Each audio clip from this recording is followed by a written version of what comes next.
the Georgia Military Affairs Coordinating Committee, its function is to present and to let Congress and those making the decisions at DOD know more about what our bases do to protect our country and to keep our defenses in the order that they're in now, and allowing us to have some of the best of everything in terms of our warriors fighting the wars abroad and being prepared at all times.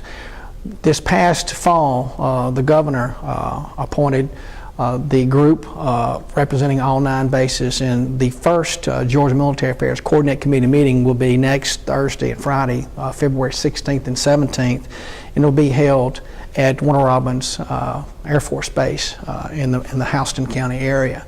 And it'll be our first meeting as a group, and it is to start laying the groundwork and making sure that we're doing our part to support our bases and do our part to make sure that the story gets told, particularly about what our bases do for our country. Locally, our Marine Corps Logistics Base is one of the most efficient. It is one of the strongest and most well-managed depots in the world. And we want that story to be told. We've got good employees. We're doing things to help the warfighter every day. So our part in this meeting is to make sure MCOB is represented from the civilian side the way it should be represented.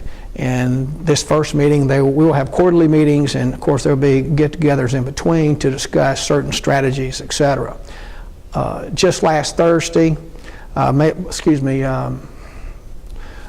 Thursday 2 weeks ago, Secretary Panetta introduced to Congress a bill to where he was hoping that we could have another BRAC.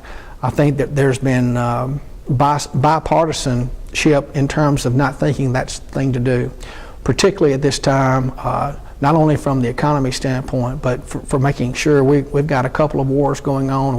We're withdrawing from Iraq, but we still have Afghanistan and other challenges that we're attempting to look at and to work with. And whether that be Iran, whether that be North Korea, we've got a lot of challenges in front of us. So the whole idea of the Military Affairs Coordinating Committee is to stay abreast of what's happening, to make sure that we communicate to Congress and to the folks that make decisions on growing bases or reducing funding for bases, that they understand just how important our Marine base is, how important it is to the warfighter. And of course, Marines have always been lean and mean, and they really do things the right way. I know we're a little biased, but we truly believe that.